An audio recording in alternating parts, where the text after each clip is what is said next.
And good morning, I'm Dan DeRose with 19 News, coming to you from our digital desk. We're about to take you to an update in Fremont, Ohio, which is just southeast of Sandusky. I'll show you exactly where that is in a minute, but it was last night at about 7 o'clock, and Fremont is a big fishing community. They had a big fishing tournament this weekend, and there's a bridge, a train bridge that goes right over the river. It is not big enough for anything but the train, and there's even signs on each end of the bridge that say, do not try and walk across this bridge at any point because of the danger of a train coming. And apparently that's exactly what happened last night at about 7 o'clock. There were 4 people on that train bridge, a woman in her 50s, her daughter in her 30s, and then 2 children. What we're told is a 5-year-old and then about a 15 or a 14-month-old toddler.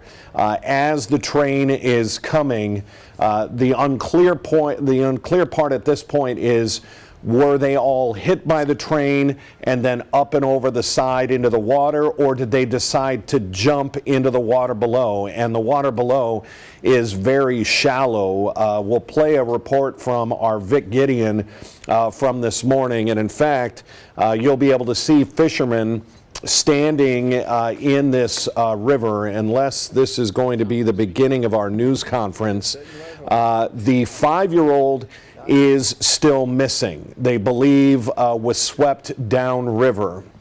The 13-month-old was actually rescued by some fishermen, was given CPR, and then taken to the hospital and is in critical condition. It does look like we're about to get our update from Fremont, so let's take you there live.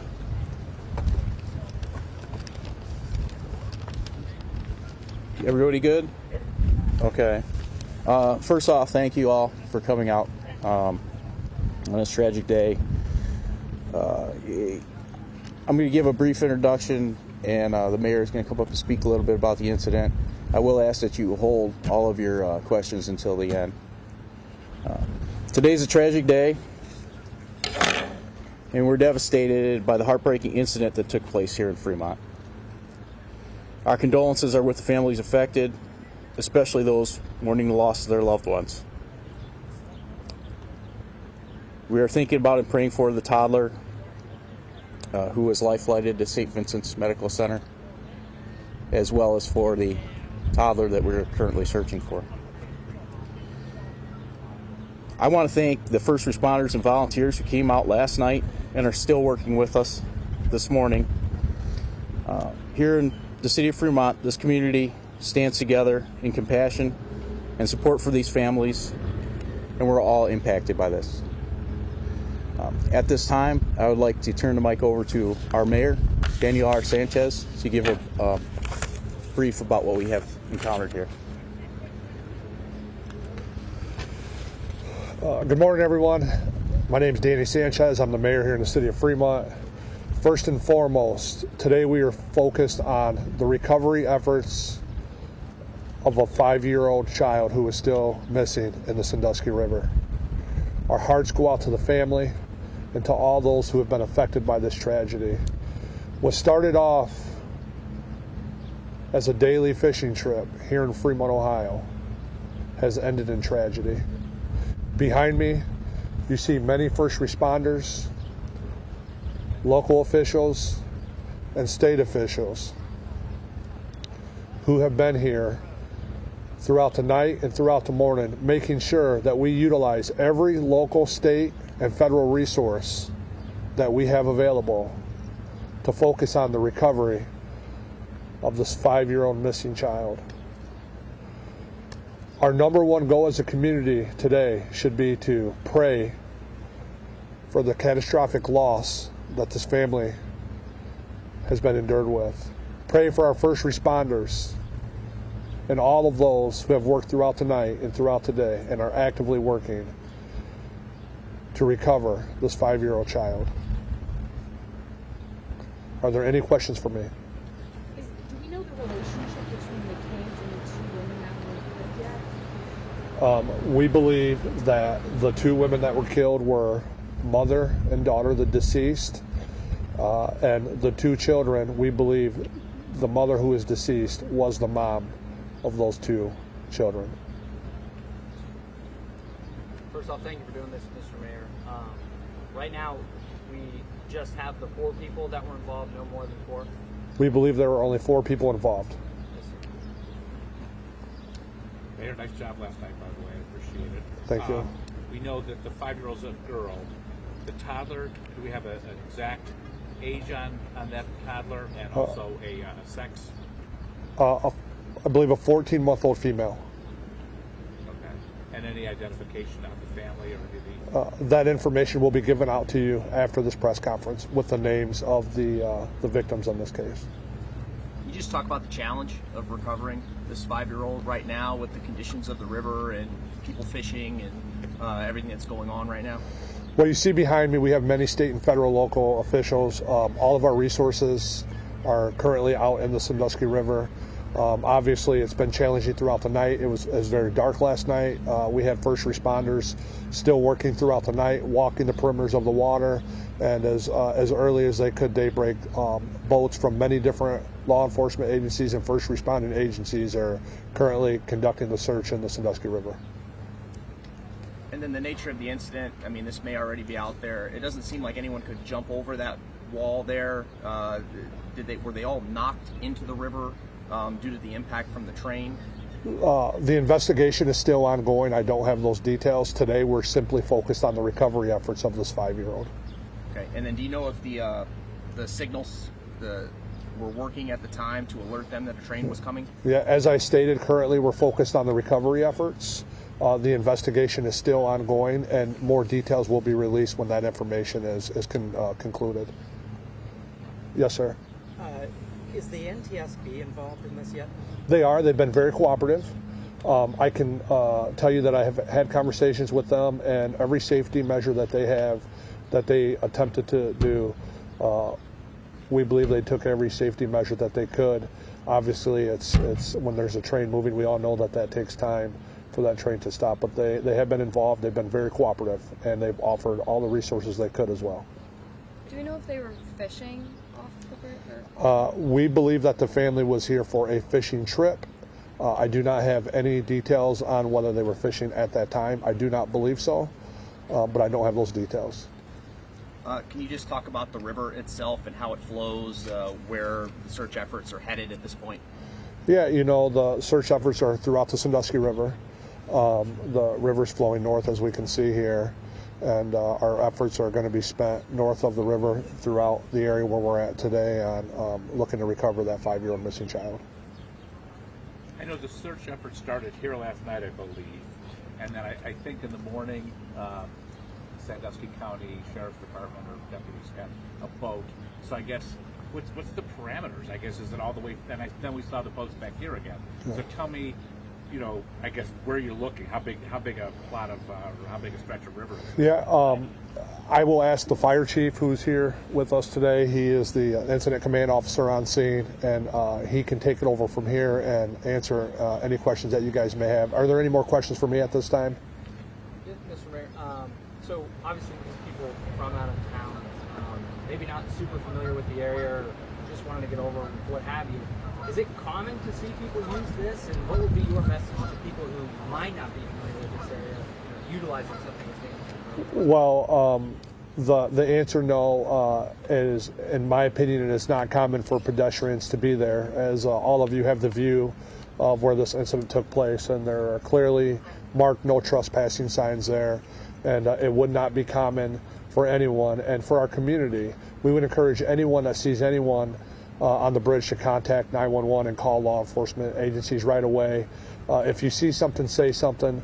This is a very, very unfortunate, tragic event, and we want to encourage our citizens to reach out and call 911 if we see that.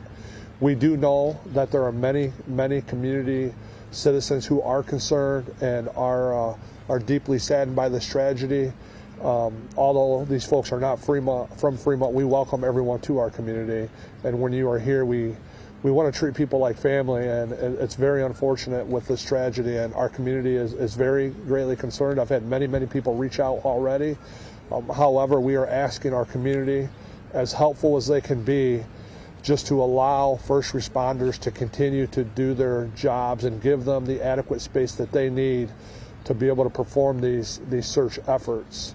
We are utilizing every resource that we have, and our state representative Gary Click is here, our county commissioners, other elected officials, U.S. Senator Bernie Moreno, U.S. Senator John Husted. I've been on phone calls with them already, updating them, and I can assure you that our state, federal, and local officials have all been a phone call away to offer their gratitude, their empathy, their prayers, but most importantly, any resource that we need. So we have that information, we have their information, and we're currently actively in a recovery effort as we speak. Is there anything you can provide about the nationality of this this family? Yeah. I know there was a language barrier, making it difficult to communicate with next of kin. Anything you can say about where they're from? I don't have any of those details of where they're from. I believe they are from Fort Wayne, Indiana, and there were English-speaking folks who were here and were able to communicate with our law enforcement, and our local law enforcement agency is in contact and has the contact information for family members. The two women and the toddler, they were pulled from the river or on the shore? I don't have those details right now as that investigation is ongoing. I can tell you that there is a 14-month-old child who is currently hospitalized, and I do not have the medical condition of that child, and we are in the recovery efforts for a 5-year-old missing female. Is there any thoughts about, I know there's fishermen in the water, that you would allow them, or that maybe prohibit them from fishing today, to maybe perhaps hindering your efforts, or are they not going to factor into the recovery? You know, at this time, I think all the eyes that we have on the river could be beneficial in the recovery efforts. Obviously, if we believe, or if first responders believe that there is any person out there that may jeopardize the recovery efforts, they will take whatever measures they need to address that issue, but I am not aware at this time that that's been needed. Can anyone speak to the depth of the river, specifications, how wide of an area this is to search, anything like that? Perhaps the fire chief? Yes, are there any other questions for me at this time? We will do our best to keep you all informed, okay? At this current time, we do not have a time for another press release. We will do our best to keep the public informed. We worked throughout the night hours. I believe I was out to maybe 1:30, 2 a.m. this morning, and we were up at it first thing. I can assure all of you that our community offers our prayers and our condolences to the family, and I want to thank our residents and our community for coming together. All of these folks aren't from our community. I'd like to thank our community for coming together during this tragic time. Thank you. I'll turn it over to the fire chief.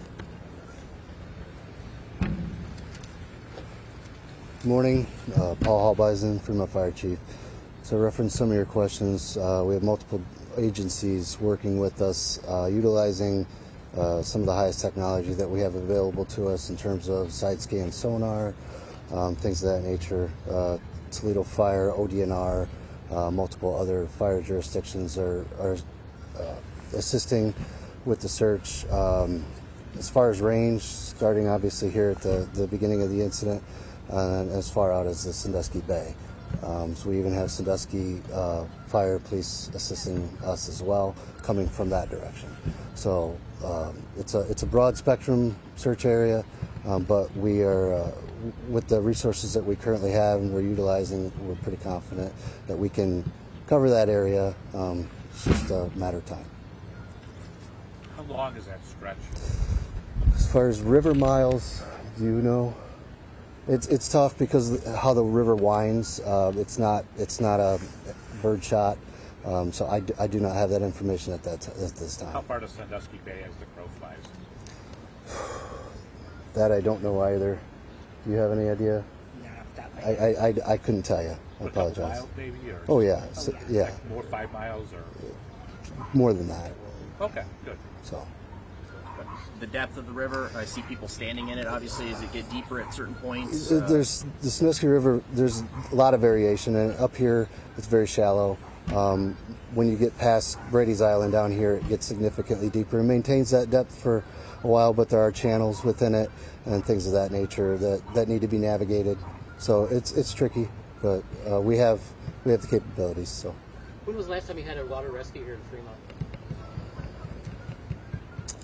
I'm not sure, but let's focus on what we're here for today. In regards to the child that we're looking for. So, is there any other questions in regards to why we're here today? Just anything about the difficulty of the nature of finding this child. Obviously small, and there's a lot of things in this river, I assume. There's significant difficulty with any river rescue, and we're navigating those challenges at this time. So, anything else? Thank you. Were witnesses able to provide any kind of description of the child, what the child was wearing? It's under like investigation at this point, and when we get further information, we'll let you know. So, all right. Oh, thank you, Chief. I appreciate it. Thank you very much, ladies and gentlemen. For right now, we're going to go ahead and conclude. We will keep you as informed as possible. Moving forward, I will be the media point of contact. After we're off camera, I have cards and stuff that I can give you. So moving forward.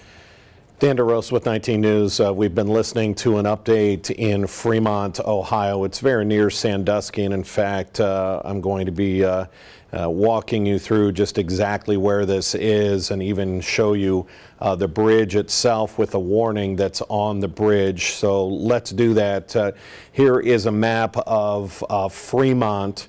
I'm going to pull out a little bit wider. You can see the Sandusky River goes right through the center of town. We're going to zoom in right here where the incident happened. And when they talk about how shallow the water is here, I mean, you can see that. Now, granted, not sure when this picture was taken, when this satellite image was taken, but you can see where there's ground there, and that railroad bridge that goes across. You have Hayes Avenue that goes across, but then here is the railroad bridge. And let's bring you right down to that intersection, right to where that bridge is. You can see the Sandusky River there. This is the bridge in question, and I can even bring us to the other side.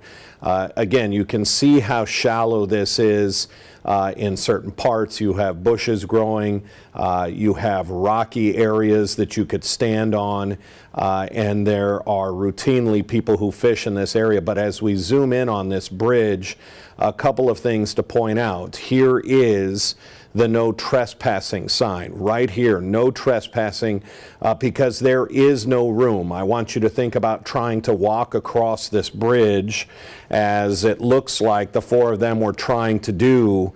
And if you don't have time to get off this bridge, you're going to be in serious trouble. One of the reporters there on the ground said that it appears the wall is just too high to jump, for anybody to jump, but we know that all four ended up over the rail and in the water.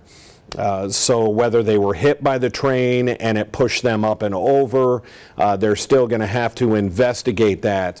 But all four individuals all four people ended up in the water. The woman in her 50s, that's the grandmother of the children. Her daughter in her 30s, both dead, found in the water. The 5-year-old is still missing, 5-year-old little girl. They presume that she was swept away by the current. They're still looking for that child. And then the 14-month-old little girl who was discovered by fishermen or rescued by fishermen in the moments after the incident. The fishermen started CPR on that little girl. They life-flighted her to the local hospital, and last we heard, she was in critical condition. Obviously a tragedy. We didn't get a whole lot more information here in this latest update. But I do want to play for you. Our Vic Gideon has been there all morning. Take a look at his story from earlier. A Sandusky County Sheriff's deputy boat has been in the water since 6 o'clock after a train accident that happened about 7:30 last night. They're searching for a 5-year-old girl. The accident happened here. The train taking the life of a 58-year-old woman and a 38-year-old woman, a mother and a daughter, as well as sending a toddler to the hospital. This whole group, these 4 people, were part of a large family event that had come here to Fremont in Sandusky County for white bass fishing season from Fort Wayne, Indiana. And we know that rushing that toddler to the hospital involved an act of heroism. The toddler was actually pulled from the water by fishermen, and they administered CPR and got the toddler breathing again to the point where the toddler was taken to St. Vincent's Medical Center in Toledo. Last bit of information I have on that is critical condition. Tell me some logistics of the information that we have right now is that they were crossing the bridge, heading this way. The train was coming, and obviously they didn't make it, and they went over the sides of the bridge into the water. They jumped, or they were? That we don't know yet. So all 4 of them were in the river? All 4 of them were in the river, correct. You can see the fishermen underneath that bridge because they're looking for that 5-year-old downstream. Now, we do know, again, a 58-year-old woman and a 38-year-old woman were both killed. That was a mother and a daughter. We know that the rescue mission, or the recovery mission, is continuing for that 5-year-old, and we're continuing to work on the condition of that toddler rushed to Toledo at a hospital in critical condition. Reporting in Fremont and Sandusky County, Vic Gideon, 19 News. And you could see that there were fishermen back there in the river already this morning. That is a big area for fishing in Fremont. The question was asked, should they be in the water if they're searching for a 5-year-old? The mayor said that the more eyes, the better in that area. If they felt if the fishermen were hampering anything, that they would pull them out, but that more than likely that toddler, because of the current, is somewhere between, and I want to take a look at that. We heard them talk about the area that they're searching is from Fremont. So let's take a look at the map again. Here is Fremont, and the Sandusky River winds all the way up here to Sandusky Bay. That is not exactly in the area of Cedar Point. I'll show you where Cedar Point is, but you can see that river as it snakes down all the way through to Fremont. So they are concerned that that child's body has gone north all the way through Sandusky, the river, into the Sandusky Muddy Creek Bay, as you see here. So they have Sandusky firefighters. Here is the rest of the Sandusky Bay, keeping an eye on this area for that possible 5-year-old that has gotten swept away. And as we come a little bit more here to the east, you see Sandusky Bay there to the west, and here is Cedar Point all the way over here. So a very large area that they're trying to find that 5-year-old. It is being called a recovery effort. There's a big difference between a rescue effort where they think the child could still be alive, and then, as they were calling it this morning in this latest update, a recovery effort, unfortunately, for that 5-year-old little girl. If we have any other breaking news, any other updates to this story, we will come live to you here on our digital properties. Again, a very sad tragedy. 2 women losing their lives. A third is potentially the 5-year-old. Unfortunately, has passed, but it's just a process of recovering the body. And then the 14-month-old little girl is in the hospital in critical. We will keep you updated on this and all of the day's breaking news, not only on Cleveland's 43 that's on right now, but also Cleveland 19 News at noon. Until then, I'm Dan DeRose with 19. Have a good afternoon. 19 News is everywhere. Download our CTV apps and follow us on social media at Cleveland 19 News.